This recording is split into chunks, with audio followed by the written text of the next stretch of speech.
आज का टॉपिक है प्रॉब्लम्स इन एडमिनिस्ट्रेशन। मतलब प्रशासन में समस्याएं क्या हैं, किस तरीके की प्रॉब्लम्स है। भारतीय प्रशासन की हम बात करते हैं तो उसमें किस तरीके की समस्याएं हैं। प्रशासन के अंदर जो सरकारी कर्मचारी अधिकारी काम करते हैं तो वहाँ बहुत सारी प्रॉब्लम्स हैं। एवरीबडी नोज कि भाई किस तरीके की जो है वो प्रॉब्लम्स हो सकती हैं। जैसे करप्शन की प्रॉब्लम है, या फिर उनकी मतलब कि उनकी ईगो की प्रॉब्लम होती है सिविल सर्वेंट्स की, कि मैं डिप्टी कमिश्नर हूँ, मैं एसपी हूँ। मतलब इस तरीके की बहुत सारी प्रॉब्लम्स हैं, वो थोड़ी सी हम इसमें डिस्कस करेंगे जो आपके एग्ज़ाम में आएंगी।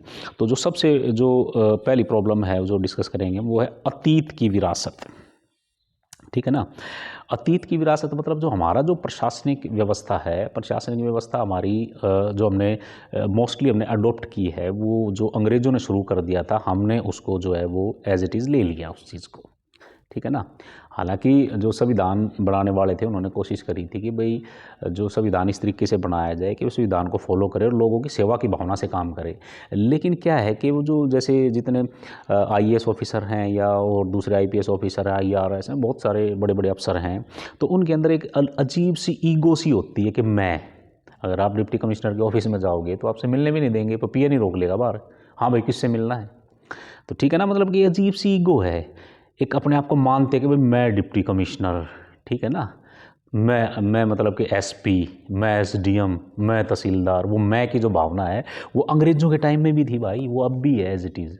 अंग्रेज़ ऐसे व्यवहार करते थे भारतीयों के साथ कि भाई कोई भी भारतीय नॉर्मली जा कर के किसी डीसी से या एसपी से या अंग्रेज़ अधिकारी से ऐसे मिल नहीं सकता था। वो मतलब कि उनको इकारत की नज़र से देखते थे। और वो जो जो साइकोलॉजी है उस टाइम की, जो उनका जो दृष्टिकोण था, वो सेम आज भी देखने को मिलेगा आपको। बहुत कम अफसर होंगे जो आपको मतलब कोई गरीब आदमी से मिलना पसंद करेगा। अदरवाइज किससे मिलना पसंद करते हैं, अमीर आदमी से, बड़े बड़े ठेकेदारों से मिलना पसंद करते हैं लोग। तो अतीत की जो विरासत है, अतीत अतीत में क्या था, जैसे एशिया, लैटिन अमेरिका, अफ्रीका तथा मध्य पूर्व के देश, ब्रिटेन, हॉलैंड, फ्रांस, पुर्तगाल, स्पेन, इनके उपनिवेश थे। हमारा देश भी इनका जो है उपनिवेश था। तो वो सारी चीज़ें उसमें आ गई। तो अतीत के अंदर जो समस्याएं थी वो आज भी हैं हमारे प्रशासन के अंदर। और आगे देखते हैं इसमें परिवर्तन से परहेज। हमारे जो सरकारी अधिकारी हैं उनको अगर कोई मतलब कि कोई भाई समाज उसमें प्रशासन के अंदर कोई परिवर्तन लेकर के आना है, कि कोई ट्रेनिंग देनी है, ई गवर्नेंस को जो इंट्रोड्यूस करना है, इलेक्ट्रॉनिक्स चीज़ें हमें यूज़ करनी है, जैसे कॉलेज के अंदर स्मार्ट क्लासेस की व्यवस्था करनी है। बहुत सारे जो टीचर्स हैं वो मना कर देंगे, हम नहीं स्मार्ट में नहीं, हम तो चौक से पढ़ाएंगे जी, ठीक है ना। लेकिन जैसे जैसे वक्त बदल रहा है, हमने तकनीक के साथ, वैज्ञानिक के साथ, टेक्नोलॉजी के साथ आगे बढ़ना होता है। तो मोस्टली क्या होता है कि खाली ये टीचिंग डिपार्टमेंट नहीं, दूसरे और भी बहुत सारे डिपार्टमेंट्स हैं जो 20-20, 25-25 साल से सर्विस कर रहे हैं। भाई ठीक है यार, अब तो जो काम चल रहा है अपने चलने दो। ना तो प्रॉपर ट्रेनिंग करते हैं, ना ही विज्ञान के साथ आगे बढ़ते हैं। तो हमारा देश आज भी पीछे है बहुत ज़्यादा। चाइना और आसपास के जो हमारे कंट्रीज़ हैं कितने आगे चले गए हैं, ठीक है ना। तो उसका कारण भी यही है। तो जो प्रशासनिक अधिकारी हैं, कोई परिवर्तन उसमें करना चाहे सरकार, तो वो परिवर्तन नहीं करने देते। अगला, परंपरागत एवं रूढ़िवादी समाज का प्रभाव, ठीक है ना। हमारे देश के अंदर जो कास्ट, वंश, नस्ल, वर्ग, धर्म, संप्रदाय, मैं इस कास्ट का, मैं फलाने धर्म का, मैं, मेरा ये कम्युनिटी है, मेरा ये है, मेरा वो है। मतलब कि एक तरीके से ना वो मतलब कि कंजर्वेटिव सी थिंकिंग सी होती है, ठीक है ना। और वो कंजर्वेटिव जो थिंकिंग है वो प्रशासन में भी देखने को मिलती है। तो उसमें जो है कास्ट को लेकर के बहुत सारे कॉन्फ्लिक्ट्स हो जाएंगे, ठीक है ना। तो इन समाजों में आज भी रूढ़ियों, आडंबरों और परंपराओं को सामाजिक कानूनों से अधिक महत्व दिया जाता है। बिल्कुल, कानून तो बाद में है भाई साहब, पहले हमारे वाले जो पीछे से जो चीज़ें चलती आई हैं।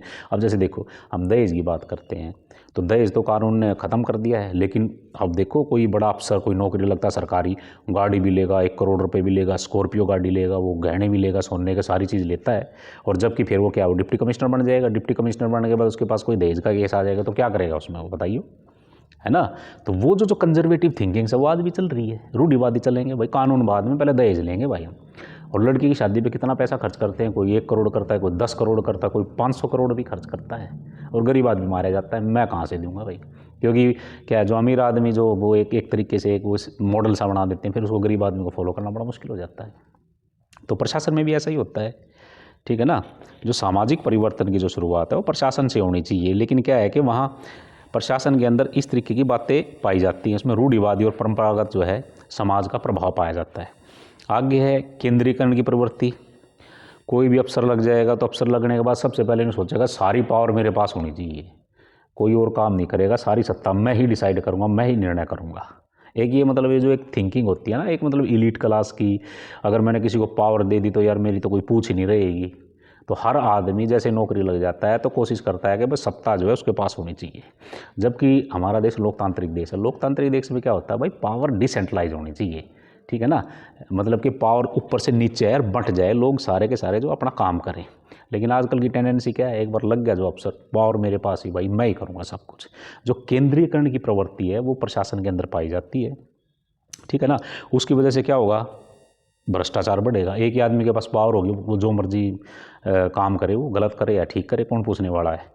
फिर रेड टेपिज्म मतलब कि लाल फीताशाही, काम में देरी होएगी, वो अपने हिसाब से काम करेगा। नहीं तो अगर आप पावर को डेलीगेट कर दोगे तो वो जो जिसको आपने पावर डेलीगेट करी वो आपके काम कर देगा, तो उसमें काम में देरी भी नहीं होगी। लेकिन जो सेंट्रलाइजेशन है, ये जो केंद्रीयकरण की प्रवृत्ति है, ये गलत तरीके से पाई जाती है। अकर्मण्यता, काम करना ही नहीं चाहते, फिर पावर मेरे पास है, मेरा मन करेगा तब मैं आपको काम करूँगा।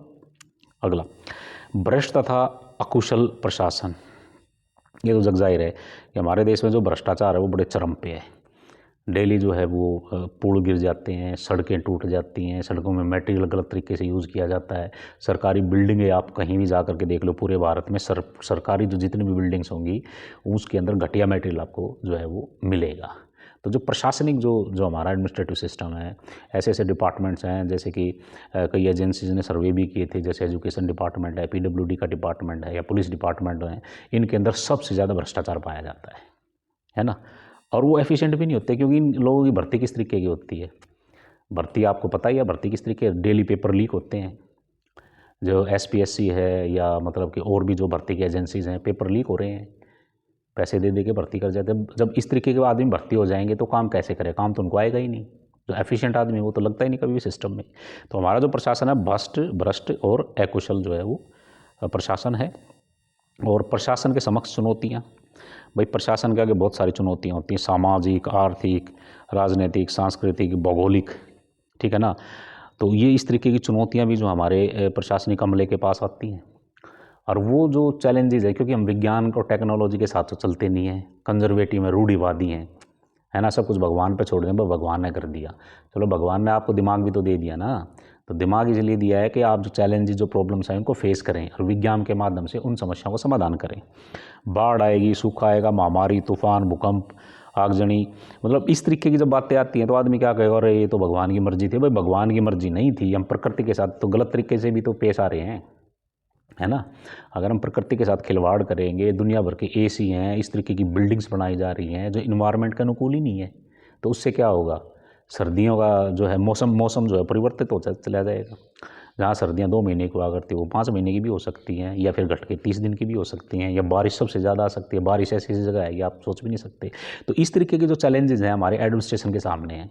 तो और एडमिनिस्ट्रेशन किस तरीके का है वो मैंने आपको बता ही दिया है, ठीक है ना।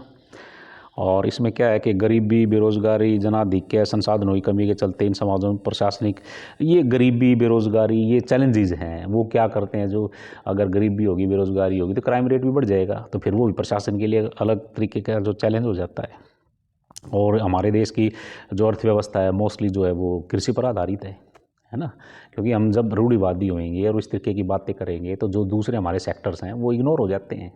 एग्रीकल्चर हमारा जो है भगवान में हम बिलीव करेंगे कि भाई भगवान ही सब कुछ करेगा, तो फिर वो अंधविश्वास की तरफ बढ़ जाता है। तो प्रशासन के अंदर भी ऐसे ऐसे जो है अधिकारी पाए जाते हैं जो अंधविश्वास में भी बिलीव करते हैं। सामान्यज्ञों का वर्चस्व, जर्नलिस्ट, क्या है कि हमारे देश के जो जितने बड़े बड़े अफसर होते हैं वो सारे आईएएस अधिकारी होते हैं, सारे के सारे, ठीक है ना। आईएएस, इंडियन एडमिनिस्ट्रेटिव सर्विस के अधिकारी होते हैं सारे के सारे।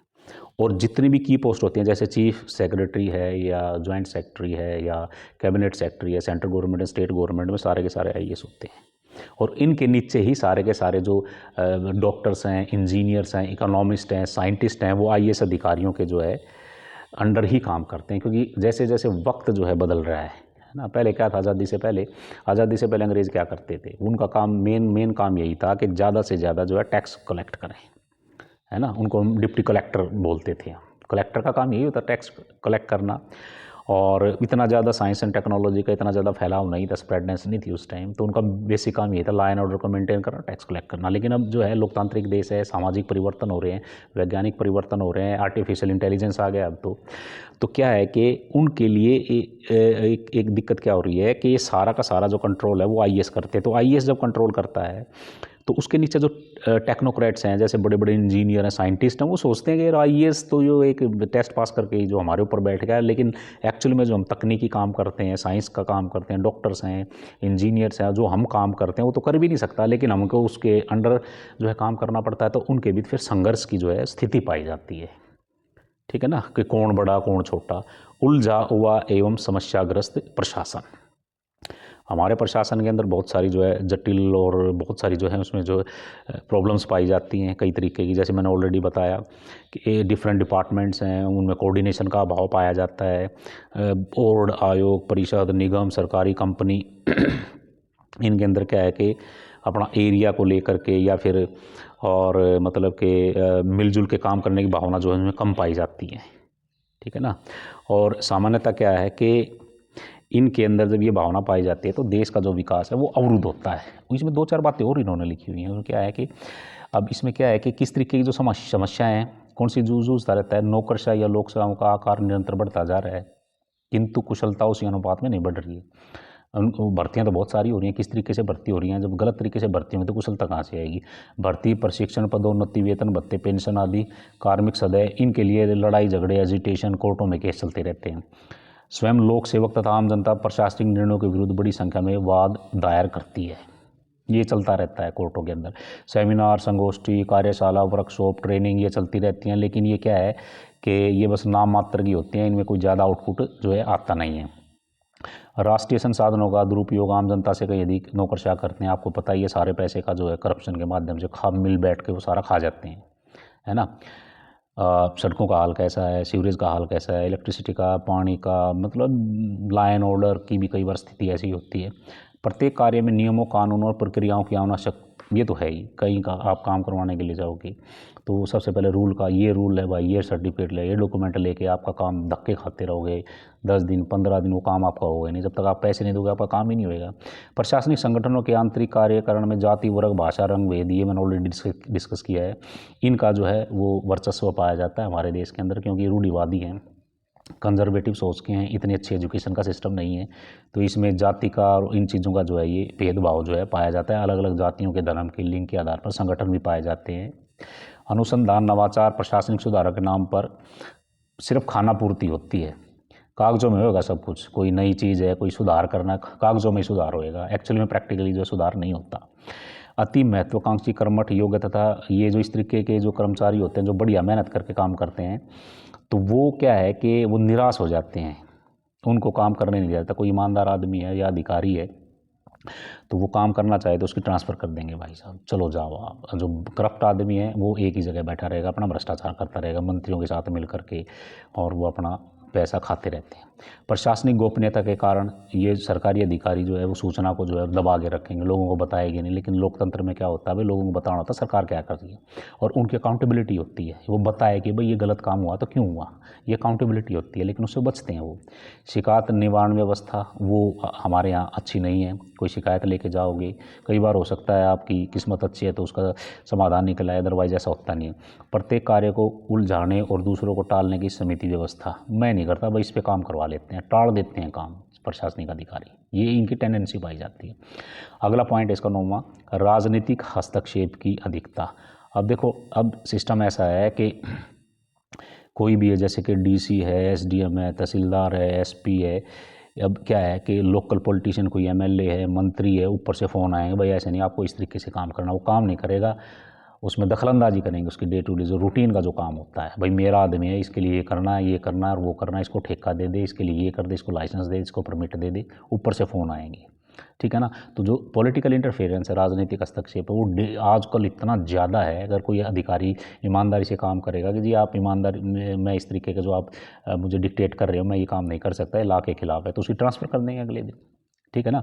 और इनमें क्या होता है कि भ्रष्ट जो राजनीतिज्ञ है, पूंजीपति, उच्च नौकरशाह, अपराधी, अंडरवर्ल्ड। आजकल का जो नेक्सस क्या है, पहले नेक्सस क्या हुआ करता था, पहले नेक्सस होता था मंत्रियों का और सिविल सर्वेंट्स का। अब किस किस का 4 जनों का नेक्सस हो गया अभी। एक तो राजनेता, दूसरे जो रिच आदमी है वो, तीसरे सिविल सर्वेंट्स जो गवर्नमेंट एम्प्लॉय जो बड़े बड़े अफसर हैं, और चौथा जो है वो हैं अंडरवर्ल्ड्स डॉन जो गुंडे बदमाश हैं। ये सारा रल मिल के यही काम करते हैं। अब ये सिनेरियो ऐसा बदल गया है। बड़े बड़े ठेके होंगे, टोल के ठेके होंगे, गुंडे बदमाशों के पास आपको ये ठेके मिलेंगे सारे के सारे, ठीक है ना। तो प्रशासन के अंदर इस तरीके की प्रॉब्लम्स आ रही हैं। और जो लास्ट वन है, जो 10वां है, वो है जन सहयोग का अभाव। प्रशासनिक अवस्था में, जैसे कि हमारा जो देश है वो लोकतांत्रिक देश है। लोकतंत्र का मतलब क्या होता है कि हर वर्ग का व्यक्ति, हर कास्ट का, हर धर्म का, मतलब कि चाहे माइनॉरिटी हो चाहे कोई भी हो, उनका जो पार्टिसिपेशन है वो सरकार के अंदर पार्टिसिपेशन होना चाहिए। सरकार उनसे भी पूछे, उनके रिप्रेजेंटेटिव भी हों, उनके या एनजीओ के माध्यम से, या एमएलए एमपी या कोई और भी है तो उनको बुला करके जो है उनका कमीशन आयोग बोर्ड वगैरह बना करके उनसे बातचीत की जाए और उनसे पूछा जाए कि भाई सरकार में किस तरीके का जो है कंट्रीब्यूट आप कर सकते हो, ठीक है ना। तो लेकिन ये है नहीं है, क्योंकि जब तक हमारे सारी कम्युनिटीज़ का, सारी कास्ट का, या जितने भी हमारे मतलब कि देश के जो नागरिक हैं, चाहे किसी भी कम्युनिटीज़ के हैं, किसी भी धर्म के हैं, किसी भी रिलीजन के हैं, और कास्ट, जेंडर, या मतलब उनका सबका रिप्रेजेंटेशन होना चाहिए उनको। तब जब उनका सबका रिप्रेजेंटेशन होएगा तभी हमारा देश का जो सिस्टम है वो प्रॉपरली काम करेगा और देश जो है विकास के पथ पर आगे बढ़ जाएगा। और इसमें बहुत सारी प्रॉब्लम्स क्या होती हैं, जैसे निरक्षरता, गरीबी, सामाजिक पिछड़ापन, नौकरशाही का अहम, वो तो मैंने बताया। गवर्नमेंट एम्प्लॉय कितना घमंड होता है कि मैं डिप्टी कमिश्नर, मैं एसडीएम, और ये कर्मचारियों को काम करने की, जो कामचोर होते हैं, काम करना तो नहीं चाहते, दूसरे पे टाल देते हैं, छोड़ यार मैं क्या करूँ, अपने आप करता रहेगा काम, तनख्वाह तो अपनी आई जानी है। तो इस तरीके की जो टेंडेंसी है जो वो इसमें पाई जाती है। और गरीबी, जो पिछड़ापन है, जो गरीब आदमी है उसको कौन पूछता है आजकल। जब वोट लेने होते हैं तभी एमएलए, वो पॉलिटिशियन आएंगे, हाथ जोड़ेंगे, जी वोट दे दो। जैसे ही वोट ले ली उसको कौन जानता, गरीब आदमी वो धक्के खाता रहे फिर वो। तो जो जन सहयोग का जो पार्टिसिपेशन है वो सरकार के अंदर है वो नहीं पाया जाता है। तो इस प्रकार मैंने ये कुछ बातें डिस्कस करी जो प्रशासन के अंदर जो हमारी जो प्रॉब्लम्स पाई जाती हैं, किस तरीके की प्रॉब्लम्स पाई जाती हैं। मुझे उम्मीद है कि आपको ये ठीक लगा हो। Thank you.